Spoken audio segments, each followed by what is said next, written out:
Hi, everyone. Welcome back to the Change Your Mind podcast, where we explore personal development, spirituality, and science. I'm your host, Kris Ashley, and I'm really excited for my guest today. He's really big into personal development. He's all about kind of finding alignment with your conscious and subconscious mind. So I think we're going to have a really great conversation, so definitely stick around. First, couple of quick announcements. First of all, head over to the links in the show notes. You're going to find a lot there. You'll find ways to connect with my lovely guest. You'll find ways to connect with me on social media. You'll find ways to buy my book, Change Your Mind to Change Your Reality. It was endorsed by 3 people from the film The Secret: Marcy Shimoff, Michael Beckwith, Bob Doyle. It was also endorsed by John Gray, who wrote Men Are From Mars, Women Are From Venus, and many others. Let's see, you'll find ways to sponsor the podcast there as well. And you'll find a link to my website. Beyond this podcast, I also have 2 television shows, so check them out. They hit a little bit more the spiritual, metaphysical side. So if you're into the woo-woo, definitely come see what I'm up to over there. And as always, this podcast is part of the Los Angeles Tribune Podcast Network. We are doing massive things in personal development. We have events, virtual and live, pretty much once a month. I was just on stage with Dr. Joe Vitale, John Asseroff, Jim Quick, Joseph McClendon, Sharon Lecter, Les Brown. So there's amazing headliners, amazing panels. The whole network is really incredible what we're doing. So it's a movement. Come be involved. What if the one thing keeping you stuck is the way you think? Welcome to Change Your Mind with Kris Ashley, the podcast where science meets spirituality and mindset becomes your most powerful tool for transformation. I'm Kris Ashley, author of Change Your Mind to Change Your Reality, trainer, speaker, and lifelong seeker. For years, I battled trauma, depression, anger, chronic illness, low self-worth, and the weight of old stories. Until I discovered how to rewire my mind, reconnect with my divine nature, and consciously create a new reality from the inside out. This show is here to help you do the same. Each week, we explore the intersection of personal development, spirituality, and science, diving into topics like healing, emotional mastery, entrepreneurship, resilience, and the quantum nature of reality. You'll hear powerful stories, gain practical tools, and real conversations that will help you change your perspective, get unshakable confidence, and live the vision your soul has always known is possible. Whether you're navigating a major life shift, building your dream business, or seeking deep healing and alignment, you're in the right place. So if you're ready to break through, take back your power, and create a life on your terms, this is your moment. Let's break free from the patterns that hold us back, awaken to who we truly are, and rise. Your transformation starts now.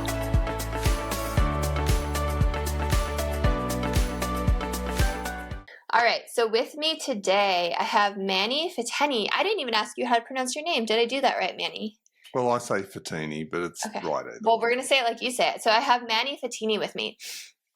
And Manny is a dynamic leader and innovator in personal and professional development, currently serving as the CEO of My Growth Corporation. With over 3 decades of experience in the corporate world, Manny has transformed his extensive knowledge into actionable strategies that empower individuals and organizations alike. At the helm of My Growth Corporation, Manny has developed a unique ecosystem that includes Mind Growth 360, which is a vibrant social network dedicated to personal growth, and Creators Agency, a digital platform designed to elevate brands. His approach focuses on mind congruency, a principle he elaborates on in his book, and hopefully will on the podcast as well, which emphasizes aligning the conscious mind with the subconscious mind to bring about what is known as a focused mind. This alignment allows individuals to no longer be sabotaged by their own past programming. So welcome, Manny. I'm happy you're here. Thank you very much. So I always start my shows off the same way, and that's by asking my guests, what is your origin story? So what put you on this path to want to focus on personal development? I think there's several points in my life, and everybody has these points that kind of gets you started. In the book, I write about it in high school. I was ran about, I'm not sure what you call it in the States, but it's what we call year 11, the second last year of high school. And I went to a Catholic school and we had religion lessons, etc. But it wasn't a religion lesson that set me off. It was the principal brought a new program that he wanted to purchase and he wanted to test with us as a group. And essentially the video series talked about why some people are successful and why others aren't. And I don't remember everything about it, but I remember it started me on a path of thinking of, so I could be more than what I am today. And it gave stories and anecdotes of how people were able to do certain things and how other people can't do it. And I think that's where the start was. When I left school, I eventually did a lot of reading. I mean, we're going back a little while, so there was VHSs and things like that. But effectively, I then went on a path of learning as much as I could, wondering why some people, and it wasn't necessarily academic ability, it was another thing that was happening to them that made them successful. It's really interesting that something in school sparked it. So what was that other thing that they had that made them successful? Well, it was this program the course itself. No. The last thing you said was some people have like a thing that makes them more successful. What makes it? Okay, sorry. Well, this is what I talk about mind congruency. So I believe that, if you truly want to create transformation in life, you need to understand that there's almost a battle that we have, and sometimes we think it's with the outer world, but it's really with the inner world. So most of science accepts that we have a conscious mind and we have a subconscious mind. And one of them comes before the other when we are born, and that's the subconscious. So everybody is born with a subconscious. It develops over time, but it isn't there. But the conscious mind isn't there at the start. Now, the conscious mind is the one that recognizes that we exist. It can see that we exist. It has a short-term memory. It's analytical, etc. The subconscious is almost like an operating system, and there's a little bit more to it. And I know you talk about spirituality as well. I also believe it's the connection to the soul consciousness. But to put that aside for a moment, the subconscious is also, as I said, the operating system. It determines how we operate. It determines, it has our long-term memory. So it's almost our storage bank and the operating system like a computer system. The problem we have as human beings is that the subconscious wasn't originally necessarily even programmed by ourselves. It was programmed by our influences. So you mentioned earlier that you have a toddler. Your toddler is going to be influenced by you, and you have a partner or a husband. It's going to be influenced by them. It's usually the main carers are the ones that are the influencers. So as an adult, and I've had this conversation with lots of people, as we get older, or when we were younger, we usually say, I'm never going to be like my mother when she does that, or I'm never going to do what my father does who does that. And then as they get older, we tend to copy them. But they're the things that we hate in another human being or that person, but we do it because that's part of our conditioning. And the example I give, and I've given many times before, is New Year's resolutions. When we say, I'm going to become fitter or I'm going to do something different, and we set off on our path and we go take a gym membership or whatever we end up doing, and then 6 weeks later, we're just back to our normal habits. And the reason being is because we have this conditioning in the subconscious that is fighting the goal that we're trying to achieve, the transformation that we're trying to achieve. And until we firstly understand that we need to align the two, then we are going to sabotage ourselves through most of our lives. Yeah, totally. I used to own a yoga studio, and every January it would be packed, and then by March it would be back to the regulars, like every single time. So exactly the same story. So how do we go about aligning our subconscious and conscious mind? A lot of it has to do with awareness. So has to do with what? To do with awareness. It's being aware. We don't even realize how we operate. we're not, because it's in the back. So we do things, we say things, we react to things. So, for some years, we talk about emotional intelligence and how people react to things. Well, this sits in the subconscious. This is past conditioning. So, when someone's having a tantrum and they're 50 years old, sometimes there's a good reason for it, but sometimes it's, if it's a regular thing, it's because it's a trained thing. It's something that's been conditioned in them. And so they continue to do it. So how do we change it? Well, awareness, as I said, is the first thing, is understanding that we are operating in a certain way. And when you start to operate it and bring it to the surface, then you start to catch it. So I call this a catch and replace.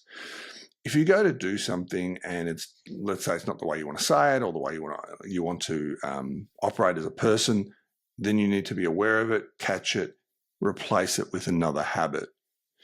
Repetition is one of the ways that we change our minds. If you're wanting to change other people in a positive way, it's done through metaphors, anecdotes, etc. So you talked about with your book the people who endorse you from The Secret. The Secret was an anecdote or a metaphor. I'm not saying there's no truth to it. What I'm saying is Rhonda Byrne used great storylines to engage our subconscious, because the subconscious operates in symbols. It's symbolic. So metaphors, etc., work really well. And the reason they work so well with the subconscious, besides the fact that it is symbolic, is that the conscious mind is like a gatekeeper. If I said to you, Kris, I want you to do this, and you really were fighting it, then your conscious mind is basically saying, no, I'm going to stop you. I'm not listening. I'm not going to go any further. If I want to bypass it, then I'll tell you a story, something that you might relate to, and something that, and what happens when you tell a good story, and what I mean by a good story is one that engages the conscious mind, but behind the story is the symbolism that you want the subconscious to pick up on. And that's why great salesmen are really good. That's why great speakers on stage who tell stories are really good, because once you start listening to them, your conscious mind is engaged. It is no longer blocking the subconscious, and the subconscious picks up what it needs to pick up. It's like Tony Robbins and Mary Morrissey and like all the greats like that. They tell stories more than they do anything. Correct. Yeah. Exactly. And there's a reason for that. And somebody like a Tony Robbins knows all this anyhow. He's trained in all this. So he knows all this, that telling a great story will create change in another person. So it's a matter of changing a state to get to where the operating system actually operates. So what about like repressed emotions? How does that feed in? Because I know a lot of the stuff that we just kind of like push down can create blocks without even knowing it. Like I think a lot of the work has to be to kind of like excavate all that stuff that's blocking you, but I'd love to hear your thoughts on that. I agree totally. So I won't get the word right, and I won't try it because it's a Hawaiian word. But effectively, my understanding, and I think I talk about it in my book, is that they refer to us. It's like being like a little black bag. So when you have a negative, like a trauma in your life or something extremely negative, rather than finding a way to release it from your subconscious, which affects your overall body, you push it down. And then something else comes maybe 10 years later and you push it down. But sooner or later, the mind has to release it. So it's important that you learn how to release it or find someone to help you to release it. Because this, I believe, and I'm sure in your spiritual work that you've done, this is where a lot of our things, and I'm not going to try to back it with science because I think science may not be going necessarily in the right direction, is that this is where our cancers are coming from in a lot of cases. I'm sure there are other external things, but we have this dis-ease because our body reacts to our mind. Our subconscious controls all these different things. sometimes we can't explain it, but then if I said to you, can you explain to me exactly how your little finger got moved and something didn't touch it, it was just a thought. Our thoughts create things. Even our negative thoughts create things. So to answer your question, or hopefully I have answered your question, is that all this pushing down of the negative part into the subconscious becomes part of the operating system. And you need to find a technique or a way of releasing it. Yeah, I couldn't agree more, especially about disease in the body. I mean, there's so many great books about it, like The Body Keeps the Score and, so many others. Yeah. And it could be quite literal, right? Like sometimes if someone has like stomach issues, it might just be that like there's something in your life you're having trouble stomaching, right? Like just like paying attention to these signs from your body, because I think that it is messages from your body telling you something's out of alignment, or you're not on the path you're meant to go on, or you're not paying attention to something you should be. Well, I think we try to overthink it when really it is something that has been, even ancient civilizations have probably known the answers to it, but we've tried to turn it into some big science or something else, or a new business. You mean with like Western medicine? Yes. I think we've turned it into such a business that we've moved away from the health component of it. Yeah. Otherwise, there's no money to be made. So.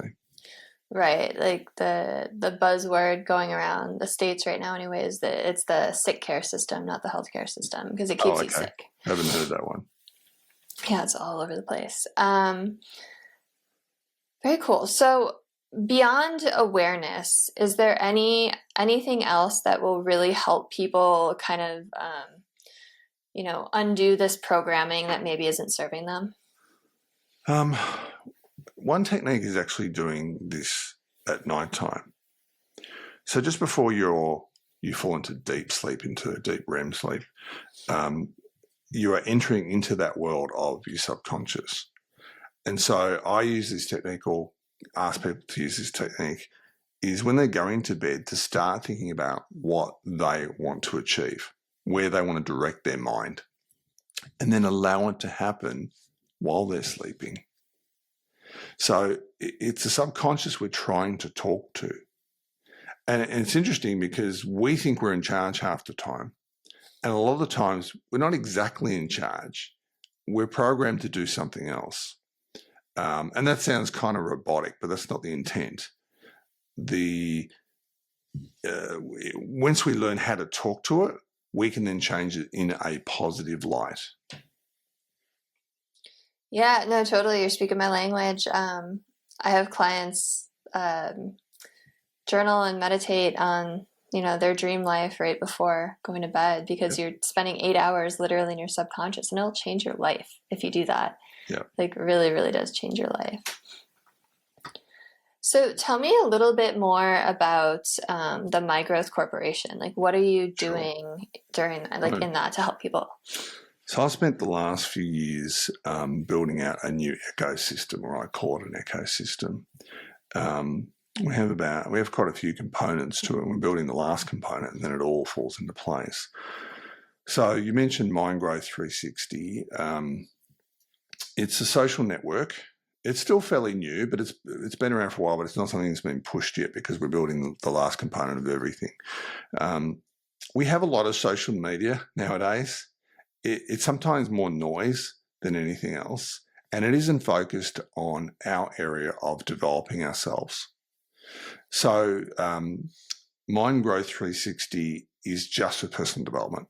It allows people to put podcasts on there, their courses on there, but also like a Facebook, you can just talk to people. It's free to join. It allows people to interact, and there isn't the other noise of, if you took a Facebook, which is still being used, but it's still noise because I got distracted. Oh, my cousin's doing this, or it's not the form of personal development.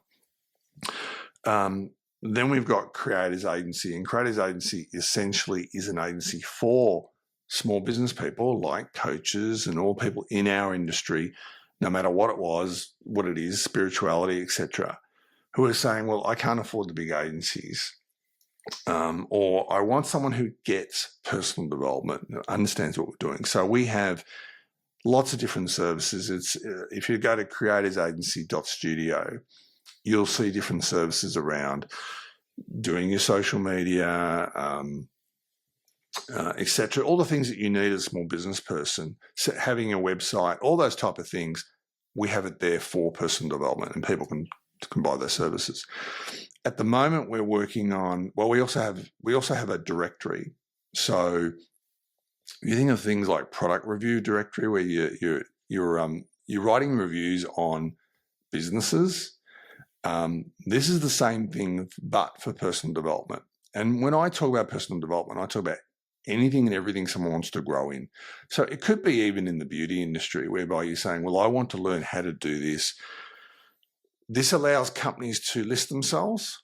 They pay for that, but people using it don't pay for it. And then they can say, well, I'm trying to find an area in LA that does coaching in this area. They can find these businesses and we can match them. And then they can write about the experience if they want. So that's personaldevelopmenthouse.com. And the final one we're working on is a new app. And the app is around speeding up the learning of individuals. So we've designed this for individuals, for businesses of all sizes, and schools and universities. And this is not necessarily a new concept. Maybe our design is. I don't know if you're familiar with flashcards. Essentially, yeah, most people are. Essentially, there's two components to it. The first component is I've got to learn something reasonably quickly, but maybe I find learning boring. So the flashcard essentially it's AI driven. So you can upload a document or you can ask for it to teach you on a topic. It will come up with a series of lessons for you, and then you can start it, and it goes into a self-paced learning with quizzes. So I'll have like 4 answers, you answer them, and it allows you to learn at your own pace. We then take it to another step, and we do what we call battles or trivia battles, whereby you're taking the same information. So you can put any type of information within reason. You can keep it in your own private library just for yourself to use, or you can use it publicly, which we approve. And you could go online in the individual side. You could go online, and you could be online, and there's about 20 divisions of people that we're going to have, that people move their way up a leaderboard, and we can have the same questions, and we battle out. We compete against each other, and you can compete up to 3 other people. And then we have the school version and the business version, where you can have unlimited, where whole schools a teacher can basically take a classroom and set up teams. They can set up their own teams, and then they get the analytics that tells them this student really hasn't improved from their self-paced learning to going into a pressure, like an exam position. And so they can start to monitor it and speed up the learning of an individual and help the person. But it's also a game environment. So there's game mechanics that allows them to try to move ahead and move up leaderboards, etc. Wow, you've got a lot. Very cool. Well, thanks for explaining all that. So thinking about like the motivation side of it, if you wanted to go on there, you personally, Manny, were like, I'm going to go on here and like share something that's really motivational to me. Like, what are the top 5 books and courses that you would share with people on there? Well, I must admit, I probably use the internet more than I used to use in regards to books. So a lot of my reading was back in my, 30s, etc. I used to read 40, 50 books a year. It depends on the area that you're trying to develop. I originally would have read a Tony Robbins, but some of his books were really NLP, neuro-linguistic programming. That's what he was really writing about in his original books, not necessarily his later books. Tony's I've seen Tony live as well. He's fantastic. if you want to talk about, if you go back to the mind-body connection, since we talked about that earlier, I'd read Bruce Lipton's books. You've met Bruce. Bruce is fantastic because he gives you the science behind it as well. He explains how we're altering our own bodies. So I loved his stuff when that first came out. I read a lot of his stuff then. He's also very sweet in person. Is he? Okay. Yeah, well, you've he's met like very kind. Well, they're all probably out your way anyhow, or in your country, but they're smart people who get it. It isn't, it isn't all marketing. There's something behind it. So Bruce's work is really important if you want to get what the mind's doing and how it's affecting the body itself.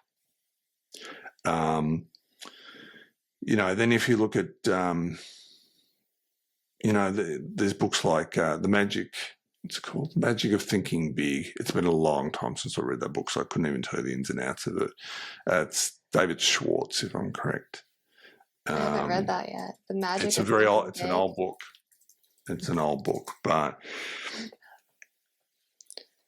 so I couldn't even tell you the modern day authors because I just don't read their books. I just have so much on the go that I don't have time to read their books anymore. But I don't think there isn't necessarily a lot of new things. A lot of it is old but repackaged in some ways. You talked again, since we've been talking about the body, Louise Hay, because you mentioned about the stomach example that you gave before. Louise Hay was probably the first to write about that, and that's a great book. And I have that somewhere here at home that she recognised because she went through trauma as a young adult herself. She recognised this in other people, that how they're thinking and what they've been through is affecting different parts of the body. So that's a I can't think what it's called. Healing You yourself. can heal your life. Heal your life. That's it. Yep. Mm-hmm. So she's another great one to read if you haven't read her stuff. I'm just trying to think top of my head because I wasn't prepared for this one, but there's growth comes in different elements. I mean, there's understanding money. I like Robert Kiyosaki. In my much younger years, and I had a very big corporate background, I was a financial planner for a few years, and I used to talk to Robert Kiyosaki's work. So Rich Dad, Poor Dad. And he still has a podcast. Great book. Yeah, he gets it. There's a lot of people that, as I said, in that field who are great at marketing, and we think we should follow them in our thousands, but they're really just fast talkers. There's not a lot of substance behind it. I think Robert Kiyosaki actually gets it from a financial perspective. So there's three. I'm probably not going to get to your five because I can't think. I think you gave me five actually. Did I? Yeah, you gave me Tony and Bruce and The Magic of Thinking Big, which I hadn't heard of. I'm excited. I love hearing about new books, and Louise Hay and Robert Kiyosaki. So, you made me think as you were talking, because you did bring up Louise Hay. Like, how important do you think spirituality is to healing? I don't know where I read it, but I read it a long time ago, and they said a lot of the top CEOs, now maybe this has changed, were actually, now there's a definition between spirituality and being religious, I think, because one is more dogmatic than the other. But all of them had a faith, because I think when you believe in something, it changes things. So I can talk about this with entrepreneurs, for example. A lot of entrepreneurs are really smart people, but there's also some that are not so smart but still become very, very wealthy. So it's not their intelligence necessarily. It's more their street smarts, I suppose. But it's also their belief in themselves. It's what you don't know that you don't realize something. Like if you don't know you're not that intelligent and you think you're super intelligent, we look at those people and go, oh my God, I got to listen to this person talk. Having said that, they're really successful. It's because they believe, and belief is really important in regards to being successful in life. Now, sorry, I don't know if I've answered your question, or you may want to repeat it if I haven't. No, I think you did. Sorry, you said something that I wanted to ask a follow-up, and it just totally went out of my head. I remember. But before that, you were talking about how many CEOs have, a connection with something higher, and you made me think about my husband recently started a company with his former CEO, and she's this badass woman, and she's very religious though, but she takes like so many risks because she's like, it doesn't matter, when I die, I'm going to Jesus. So she's but I think that's really important in an entrepreneur to be able to take risks. Well, yes, entrepreneurs need to take risks. They take calculated risks. Right. I think what happens is, if we talk about entrepreneurship, is we all have ideas that we think we could do something, and a lot of us try it and then fail, and we give up or try again, and then after all, we just give up. And I think that's the problem, and this is part of the conditioning about when I talk about microcongruency, is that if you set yourself a goal and a path to go on, you're fighting another part of you that says, no, you're going to fail. It's that little voice in your head we talk about. Mm-hmm. It's actually ourselves. And entrepreneurs have a different mindset. Their mindset is, no one likes failure, but I'm not going to stop. I know this can work. I just have to find a way to make it work. And I think that mindset is where they find success. And most of us fail because most of us just go, you know what, I'll just go back to 9 to 5. It's safer. It's easier. It's what my parents told me I should have done. Totally. So you were talking earlier too about like how entrepreneurs have this like undying belief and like confidence in themselves, or just successful people, right? Which kind of goes hand in hand with what you were just saying. Like, if someone's listening and they're like, I want that kind of belief, like, how does someone grow that belief in themselves? It is repetition. So if I take my own story, both my parents, so I didn't, my mother had been a school teacher. My father had worked in a factory. So we didn't come from money. We didn't come from something. But my mother was the one that instilled in me that I could be more. So she's part of that story in many ways. And I think how do you get to that point is it's a matter of, so in my own story, I worked in corporations for over 30 years. I rose to executive levels, so I took that with me. But I tried several times along the way with different side things, like I try a different thing, and because I wanted to be this entrepreneur and I wanted to build these businesses. But in the back of my mind was always get a safe job. Not that I was ever told that, but it was imprinted on me. And that's what we do with our children. We imprint our own thinking on them. So, and it isn't always verbal. So when I was a child, I remember it, but I never gave it any thought, is my father worked in a factory, unionised factory. Union loved taking them out on strike for a month or so. And I remember Mum and I having this conversation where she said to me, we went through a period that your father was out of work, not because he was not working, it's because he was on strike for over a month. We were running out of money. I would go to the government and say, look, I've got kids, I need to pay for these things, because Mum didn't work during this period. When I was born, she stopped working. And the government just said, your husband's got a job. There's nothing we can do to help you. And so even though no one would have ever discussed that with me, and I would have been a young child, I probably would have heard conversations, and my subconscious that was fully open at this point was just getting it imprinted on me. Yeah. So I always looked to rise through the corporate world, and I did that. But there's always been this, but I'm more than that. I can do more than that. And for me to get to this point, I had to get getting hit. Sometimes you lose jobs along the way, especially at executive levels. They restructure. Finance in Australia world, which is where I was, restructure every year. They get rid of a whole team and then they start again. Or Crazy. that does happen. That happened to me in my last role. They wiped out half the managers, kept some of them, and those managers are all gone since as well. So eventually you say, okay, I feel like I'm at the end. I've done what I've done where I've been. And it's like burning your bridges. It's like the story of, if you've ever seen the movie Troy with Brad Pitt.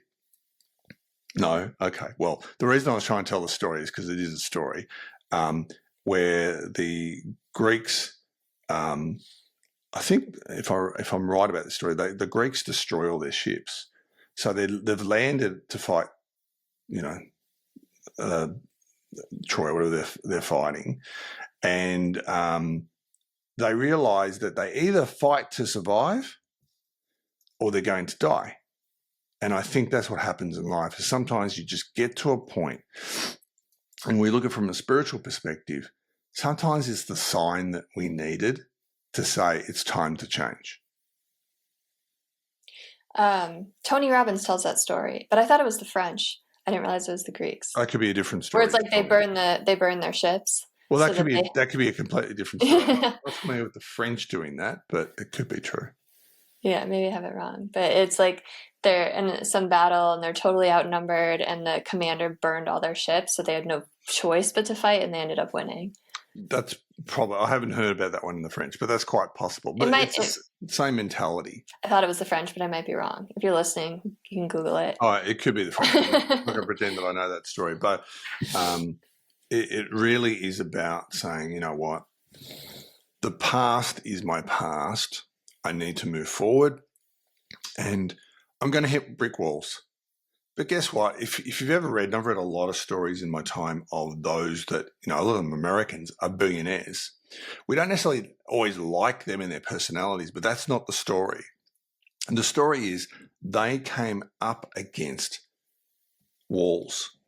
And most of us try to hit it and they go, oh, it's not working. All right, I'll go back and do something else, or I'll try something else. If your energy is intent and is focused towards something, it changes, because we are all vibrational beings. We're all energy. So if you want to leave your energy as it is, then you get the same result. The moment you learn to change that energy and that vibrational energy, changes life. Now, you've talked about The Secret. I also have written spiritual books, so I get this stuff as well. And this is why I think this is what may be missing in the movie The Secret, is the alignment. Because until you have aligned your minds, it then doesn't change the vibrational energy, because you're fighting yourself and you're not moving to the next level. Totally. I think The Secret also misses that, like, you have to take some sort of action. The universe isn't kind of this genie in a bottle, right? You have to take steps towards what you want. Well, but yeah, go ahead. Yeah. No, sorry. That's all right. I was just going to say, so like, I like that you brought up aligning changing your vibrational energy. So the way that, my question was like, how does someone do that? And is it just that matter of aligning the conscious and subconscious mind, or is there something else that you recommend? It's emotion. Yeah. You get that? Okay. And I had to learn that. And I learned that in the last few years. So I wrote a book 4 years ago. It's a spiritual book, but it's a story. And you know why I've written a story now, why I did it in story form. But it was an interesting concept, because I don't know why I started it. I just come out of a relationship, and I decided I wanted to write. And I started writing. But I write two types of books. I write nonfiction, and this is a fiction book. And when I've written fiction books, it's not like I'm writing the story. It's like something else writes the story, which sounds pretty weird. I love it. but you might get it. It's that, so most times when you write a book, you write your chapters, you write what's going to go in your chapters, your heading, maybe your characters, and then you write it. I did this differently. I probably came up with a character name, had maybe an inkling, but I pretty much went into trance state. I would go in and write, and I could see the story in front of me, and I just wrote what I was watching. So I don't know if that's normal for other authors, but this only happens when I write fiction, not when I write nonfiction. When I wrote it, a story came out which I wasn't even expecting. It was designed to teach spiritual concepts, and it does do that. And it talks about manifestation, it talks about health, it talks about a lot of things. I'm sure a lot of it came from my subconscious, but as I said earlier, I believe the subconscious is connected to higher consciousness. So if there is that connection, then it was just downloaded to me, and I was just writing what I saw. Love it. I love it. No, that's the best. I've had experiences like that too with writing as well. And when you're in that flow state and yeah, it just feels like a download. That's so cool. I mean, it just shows that like you were meant to write that book. You were meant to like share that with the world. That's part of your purpose, right? I think so too. So you kind of touched on this a little bit, but this is a question that I ask quite a few people that come on the show because it's interesting. You know, let's say that someone, they've aligned their conscious and subconscious, and they have that belief in themselves and that mindset and that drive, and they have that vision, and they're working towards it, but it just hasn't freaking happened yet. Like maybe like the money hasn't come in, or they haven't like broken through in front of the right audience or something. Like, what kind of advice do you have for those people? The analogy I give is that now I'm not a gardener, but when people garden, they put a seed in, or seeds in, and they water it, and eventually it grows. But imagine this scenario. Let's say we put some seeds in the ground. Let's say you and I went to the garden. We said, we're going to grow this. We go do this. And then a week later we go, we don't have a tree. Why don't we have a tree? We already put our seeds in. Why is it not there? So we go, you know what? Let's just kick the dirt. Let's just walk away. Let's go do something else because we wanted a tree and it didn't happen. Now, what we were not seeing is we had started the germination period. We do this with thought. So we had put the seeds in. That was our thought. We had put our emotion behind, we're going to see this beautiful tree, which is, again, our thought and our connection and change of vibration. But then what we then do is we go, you know what? We're not seeing it in the physical world immediately because we're kind of impatient, and today's society is even more impatient about having something straight away. So we go to something, we change our thinking, we go, let's do something else. And that's not uncommon because take anyone who's been successful in this world, go read their story, their backstory, not the story of success. Because we look at everybody and say, look how successful they are. Look at all the money they've got. Look at all the things that they've done. I met a multimillionaire here in quite a few years ago. He was in marketing or media. And I met him for something else. It was had to do with money, but I was talking to him.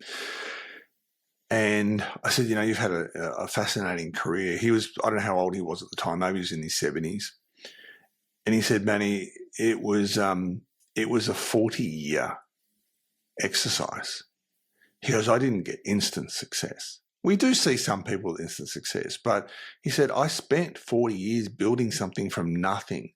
So eventually a much larger company came along and said, I want to buy that from you. And that's why he was so wealthy. And that's a little bit like manifesting things in life. We all want it instantly. Me too, by the way. You know, there's times you sort of think, why is it not happening?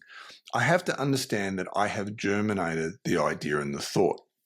And I have to remember that it is growing its roots.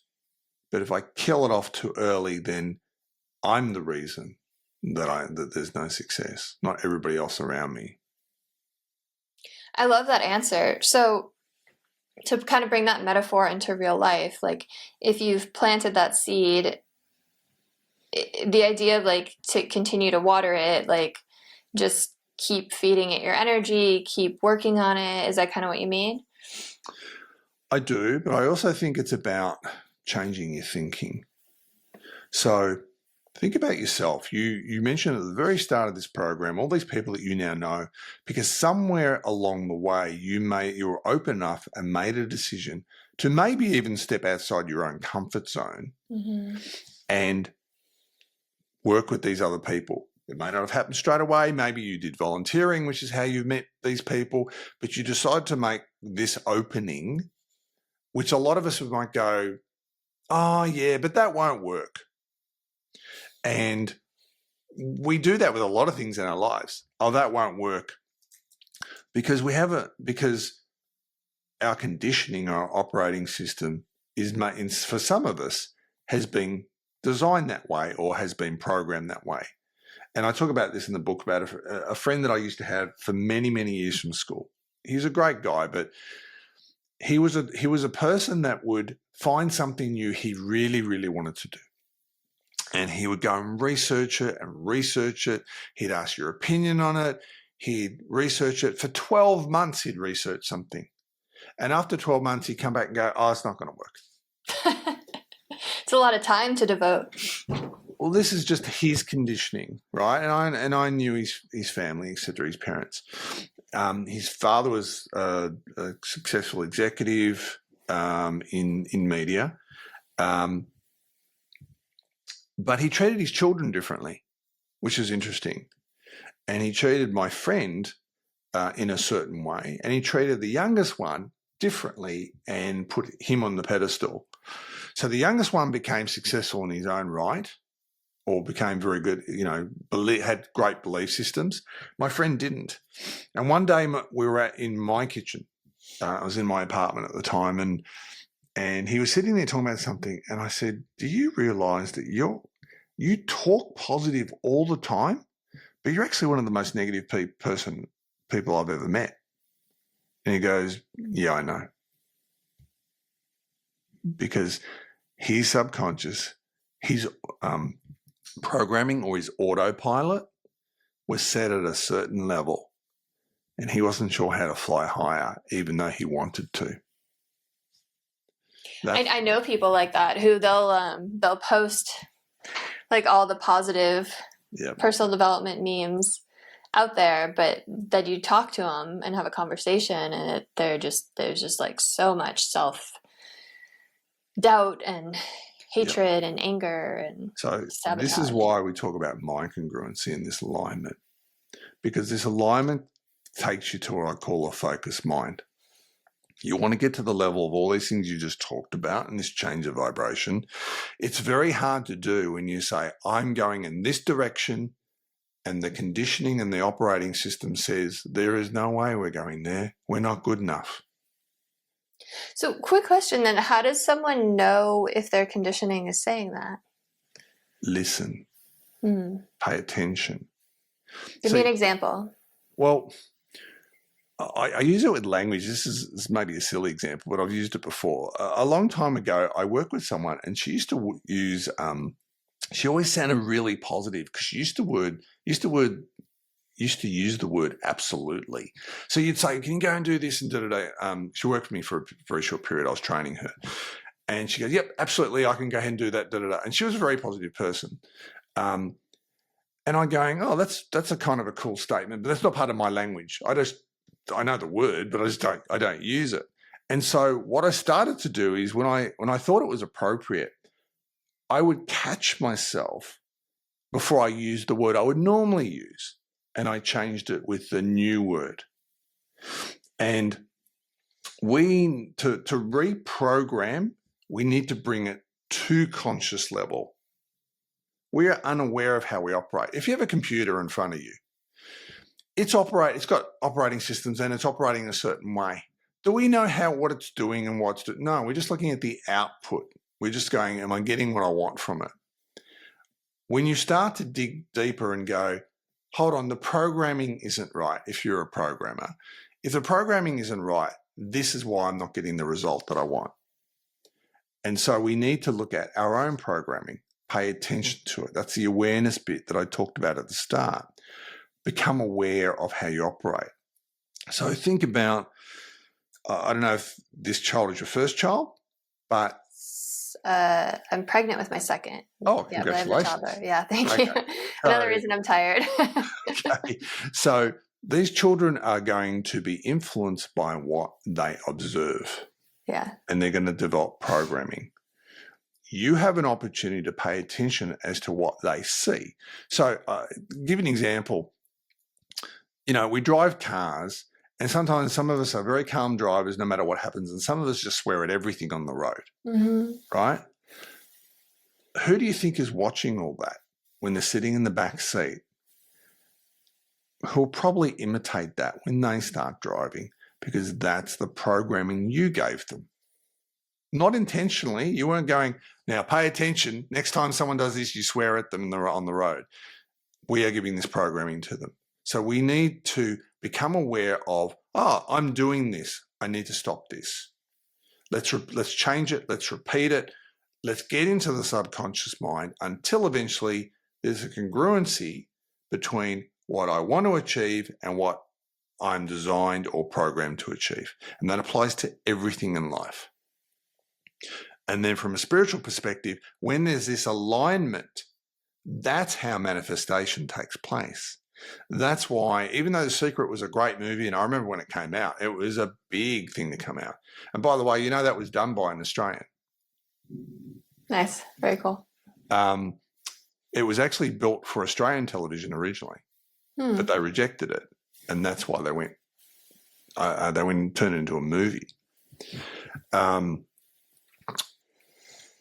So if you're wanting to manifest, and that came originally from, I don't know if you're familiar with Esther Hicks, if you know that name. Yep. So that's who's what they based the information on. But then there was a conflict between the two of them.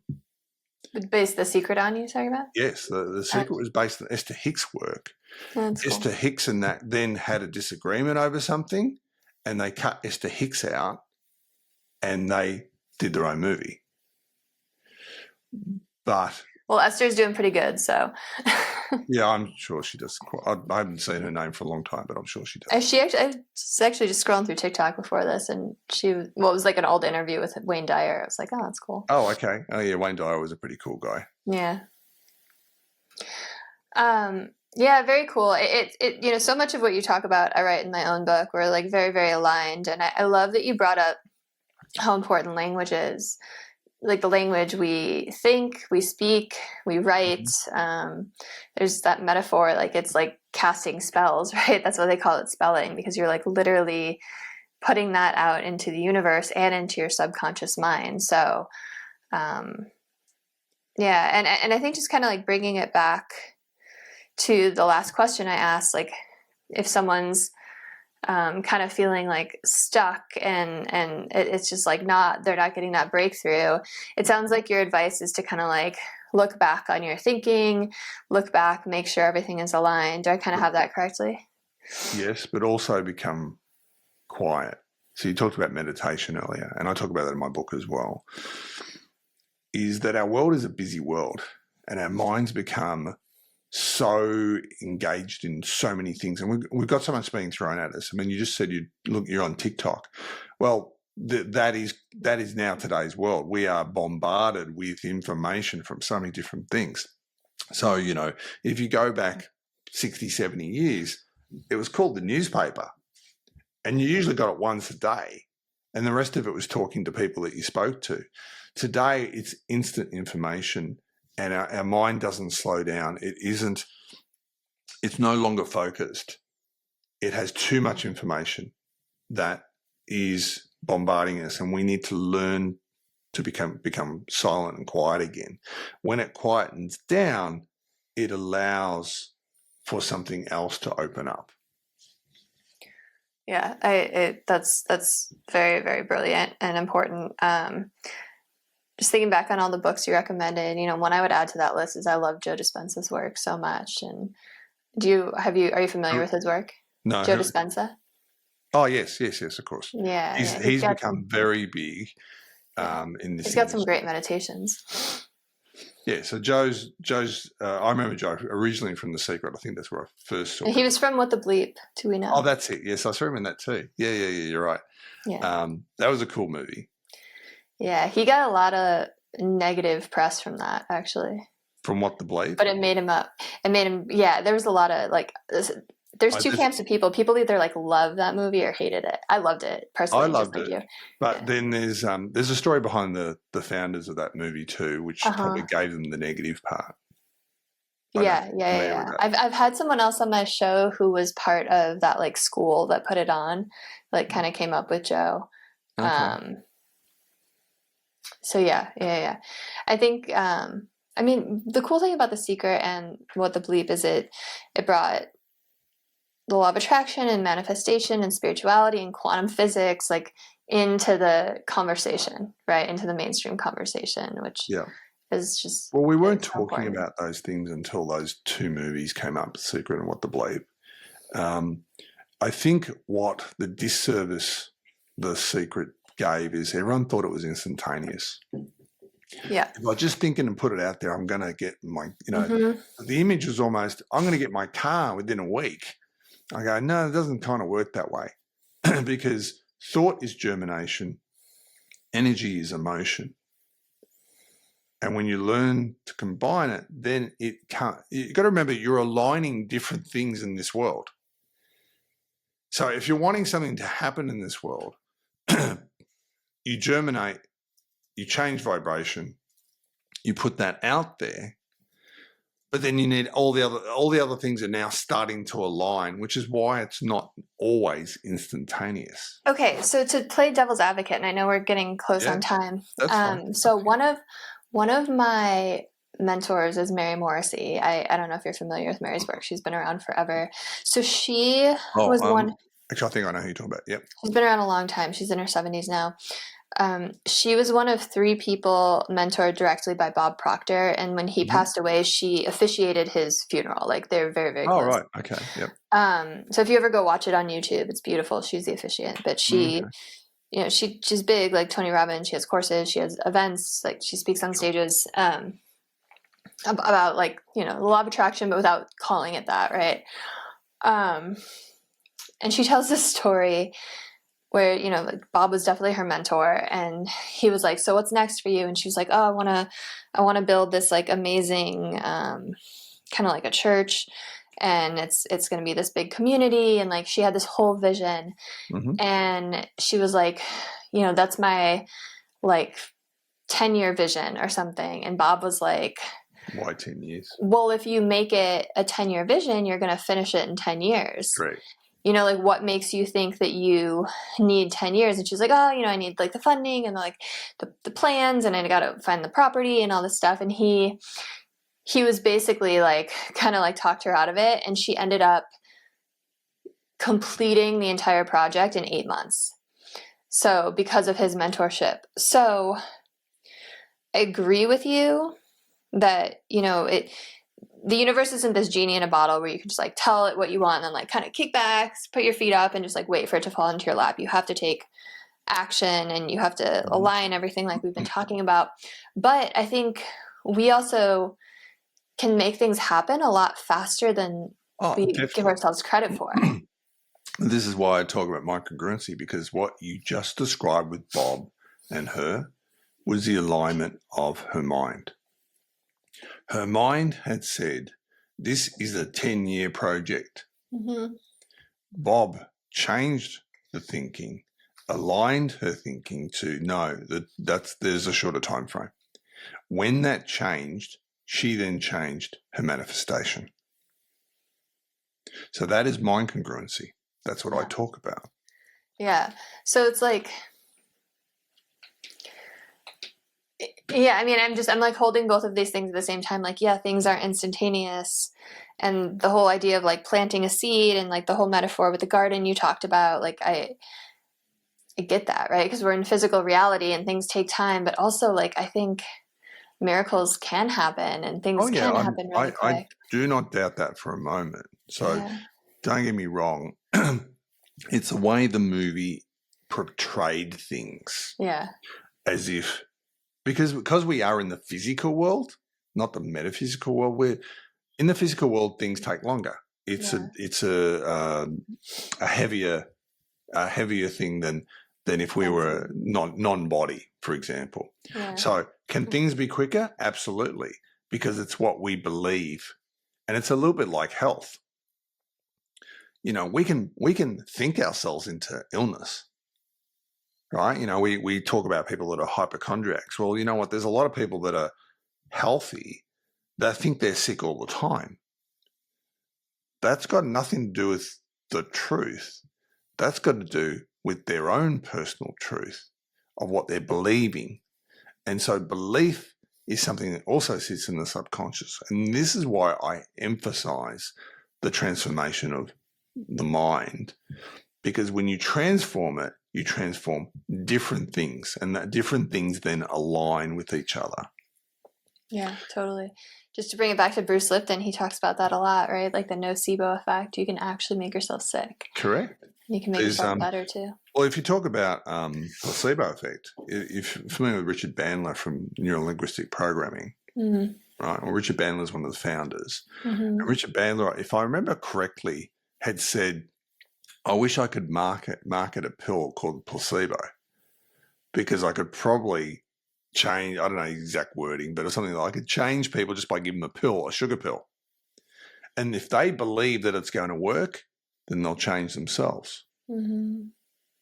Because our belief systems has a lot to do with our results. So powerful, yeah. I feel like we could talk forever, but I just realized we're at the 1 hour mark. I want to respect your time. I'm gonna go take a nap after this. I told Manny in the green room, my toddler had me up from 1 to 5 last night, so I'm a little tired. But it's been a great conversation, and I'm sure people want to know where they can find you online, where they can connect with you. So if you want to just take a moment to share. Yeah, sure. Probably go to mygrowthcorporation.com. There you'll find all our offerings, and you can find, and it'll take you to my own personal website, etc. So I do trainings and stuff like that as well. So yeah. Awesome. And I'll have all that in the show notes, as well as your extended bio. And if you're driving, you can check it out later. But yeah, if this resonated and there's someone in your life you think would love it, send it to them, like, comment, share, subscribe. Let's help lift humanity up. Have a beautiful rest of your day, everyone. I'll see you next week.